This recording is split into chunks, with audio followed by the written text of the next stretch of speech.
Very warm good morning to all of you. This channel is for CBSE, ICSE board, JAC board and other remaining boards. This channel is not only for Nitish, this channel is for your loving brother Nitish Kumar. चलिए आज हम लोग जो है एक नया topic आज discuss करेंगे, जिस टॉपिक का नाम है आपका देनदार और लेनदार। इंग्लिश में बोलते हैं डेटर्स एंड क्रेडिटर्स। क्या बोलते हैं आपका? Debtors and creditors. देखिए, देनदार और लेनदार का मीनिंग को समझने से पहले मैं आप लोग को दो चीज़ बोलना चाहता हूँ। कस्टमर दो तरह का होते हैं, एक जो होते हैं नगद खरीदते हैं और एक जो है उधार खरीदते हैं। ठीक है, एक नगद कस्टमर होता है और एक आपका क्रेडिट कस्टमर होता है, उधार कस्टमर होता है। तो डेटर्स और क्रेडिटर्स का जब भी टॉपिक पढ़ेंगे तो यहाँ पे आपको नगद कस्टमर को भूल जाना है, नगद कस्टमर को भूल जाना है। जब भी डेटर्स और क्रेडिटर्स का बात होगा तो हमेशा जो होगा वो उधार कस्टमर का बात होगा। किसका बात होगा? उधार कस्टमर को आपको भूल जाना है कि आपका नगद कस्टमर को बारे में डिस्कस ही नहीं करना है, उधार कस्टमर का ही डिस्कस करना है। तो डेटर्स और क्रेडिटर्स पढ़ते समय आपको ध्यान देना है उधार कस्टमर को।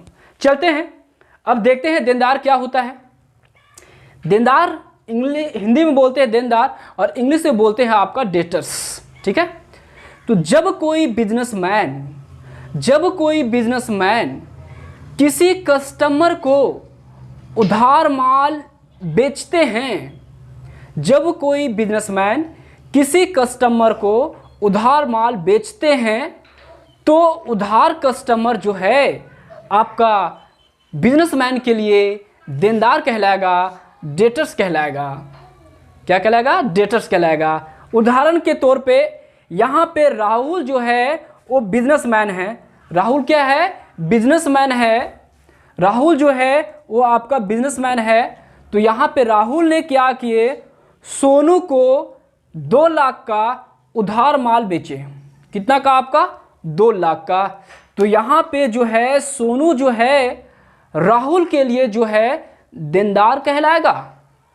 क्या कहलाएगा? आपका देनदार कहलाएगा, क्योंकि यहाँ पे राहुल जो है बिजनेसमैन है, सोनू क्या? उधार कस्टमर है। तो कहीं ना कहीं फ्यूचर में जो है सोनू जो है उधार जो माल खरीदे हैं उसके बदले में पैसा कभी ना कभी देंगे। इस कारण यहाँ पे जो है सोनू जो है आपका राहुल बिजनेसमैन के लिए जो है सोनू जो है आपका डेटर्स कहलाएंगे, देनदार कहलाएंगे, क्योंकि सोनू कभी ना कभी फ्यूचर में पैसा देगा। इस कारण इसका नाम पड़ा है देनदार, मतलब पैसा देने वाला, पैसा देने वाला। चलते हैं एक और उदाहरण से समझते हैं। जैसे मान लेते हैं कि कोई आपका ए नाम का कोई बिजनेसमैन है। क्या है? ए नाम का कोई बिजनेसमैन है। वो आपको बी को जो है उधार माल बेचे 60,000 का। ए ने क्या किए? बी को उधार माल बेचे। ए बिजनेसमैन है, बी जो है कस्टमर है। तो बी जो उधार कस्टमर है तो यहाँ पे 60,000 का उधार माल बेचे, तो बी जो है कभी ना कभी जो है आपका ए को पैसा देंगे। तो यहाँ पे बी जो है ए के लिए आपका देनदार कहलाएंगे, क्योंकि बी जो है कभी ना कभी ए को यहाँ पे पैसा देंगे। तो मेरे ख्याल से ये आपको समझ में आ गया होगा कि देनदार क्या होता है। तो कंक्लूजन के तौर पे बोल सकते हैं, वैसा व्यक्ति जिसे बिजनेसमैन उधार माल बेचते हैं तो वह व्यक्ति जो उधार खरीदे हैं वो आपका बिजनेसमैन के लिए देनदार कहलाएंगे। ठीक है, मेरे ख्याल से ये टॉपिक आपको समझ में आ गया होगा। अब चलते हैं आपका लेनदार की ओर, क्रेडिटर्स की ओर। लेनदार किसे कहते हैं? तो जब कोई बिजनेसमैन किसी व्यक्ति से भी तो उधार माल खरीदते होंगे, बिल्कुल। तो जब कोई बिजनेसमैन कहीं से भी आपका अपना बिजनेस के लिए उधार माल खरीदते हैं तो कभी न कभी तो वह बिजनेसमैन को पैसा तो चुकाना पड़ेगा ही पड़ेगा।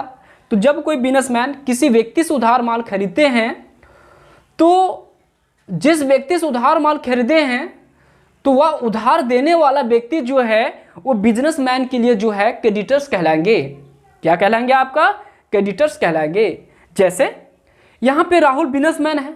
राहुल भी कहीं ना कहीं आपका जो है लड्डू नाम है, लड्डू से क्या किए कि 2 लाख का उधार माल खरीदे हैं। तो कहीं ना कहीं आपका बिजनेसमैन है राहुल, तो कभी ना कभी राहुल को तो पैसा देना पड़ेगा। किसको देना पड़ेगा? लड्डू को। लड्डू कभी ना कभी पैसा लेगा। तो यहाँ पे लड्डू जो है बिजनेसमैन के लिए जो है लेनदार कहलाएंगे, क्रेडिटर्स कहलाएंगे। क्या कहलाएंगे? क्रेडिटर्स कहलाएंगे। एक और एग्जांपल से लेते हैं, मेरे ख्याल से समझ में आ गया होगा। जैसे मान लेते ए कोई बिजनेसमैन है, ए क्या है? बिजनेसमैन है। सी से आपका उधार माल खरीदे, मान लेते हैं कि आपका 10 लाख का। ए क्या है? बिजनेसमैन है, सी से उधार माल खरीदे हैं, तो 10 लाख का खरीदे। तो यहाँ पे सी जो है कभी ना कभी जो ए से पैसा लेंगे ही लेंगे, क्योंकि ये बिजनेसमैन है। तो सी जो है वो बिजनेसमैन के लिए जो है आपका यहाँ पे क्रेडिटर्स कहलाएंगे, लेनदार कहलाएंगे। ठीक है, तो ये था आपका टॉपिक देनदार और लेनदार, वो भी किताबी भाषा में नहीं, मैंने अपना एग्जाम्पल दे के आप लोग को बतलाया हूँ। बुक में क्या आपको मिलेगा? देनदार किसे कहते हैं? आपको बुक में लिखा हुआ रहेगा कि देनदार, जिसको इंग्लिश में बोलते हैं debtors, debtors is current assets, debtors is current assets. देनदार जो होता है एक चालू संपत्ति होता है अकॉर्डिंग टू बुक। आपको बुक के भाषा में याद रखना है कि देनदार जो होता है चालू संपत्ति होती है, जिसे हम लोग बोलते हैं इंग्लिश में debtors is current assets. Okay, अगर लेनदार का बात करते हैं तो क्या मिलेगा? लेनदार क्या होता है? इंग्लिश में बोलते हैं creditors, creditors is current liabilities, current liabilities. लेनदार एक चालू दायित्व होती है, ये बुक के भाषा में हुआ आपको। ठीक है, तो मेरे ख्याल से आपको जो है देनदार और लेनदार का मीनिंग समझ में आ गया होगा। डेटर्स एंड क्रेडिटर्स क्या होता है? जब भी बात होता है डेटर्स क्रेडिटर्स, तो आप लोग ये चीज़ आपको ध्यान देना ज़रूरी है कि हमेशा उधार का बात होगा, नगद का बात होगा ही नहीं। ये चीज़ आप लोग कीप इन माइंड। बहुत से विद्यार्थी लोग इसको भूल जाते हैं कि नगद कस्टमर को भी डेटर्स क्रेडिटर्स बना देते हैं। तो यहाँ पे नगद का बात ही नहीं करना है, जब भी बात होगा डेटर्स क्रेडिटर्स में तो उधार का ही बात होगा। तो मेरे ख्याल से यह टॉपिक आपको समझ में आ गया होगा, डेटर्स क्या होता है, क्रेडिटर्स क्या होता है। कंक्लूजन के तौर पे मैं आपको बता देना चाहता हूँ कि डेटर्स अगर पूछा जाएगा तो क्या बोलेगा? तो बोलेगा जब कोई बिजनेसमैन किसी कस्टमर को उधार माल बेचते हैं तो वह उधार कस्टमर बिजनेसमैन के लिए आपका देनदार कहलाएंगे। सेम उसी तरह जब कोई बिजनेसमैन कहीं से उधार माल खरीदते हैं तो जिस व्यक्ति से उधार माल खरीदे हैं वह व्यक्ति बिजनेसमैन के लिए जो है आपका लेनदार कहलाएंगे, क्रेडिटर्स कहलाएंगे। बुक के भाषा में क्या बोलेंगे? Debtors is current assets, creditors is current liabilities. ठीक है, मेरे ख्याल से आपको समझ में आ गया होगा। या जो टॉपिक है, जो लोग बिजनेस कर रहे हैं, not only for students of commerce, जो लोग बिजनेस कर रहे हैं, लोग बेहतरीन टॉपिक है। बहुत लोग कंफ्यूजन हो जाते हैं इस टॉपिक में, डेटर्स और क्रेडिटर्स को पहचानने के लिए। मेरे ख्याल से आपको समझ में आ गया होगा। सो मैं आप लोग से अनुरोध करना चाहता हूं कि please you have to subscribe, share and like, and you have to spread this channel across India. ठीक है, have a nice day, thank you.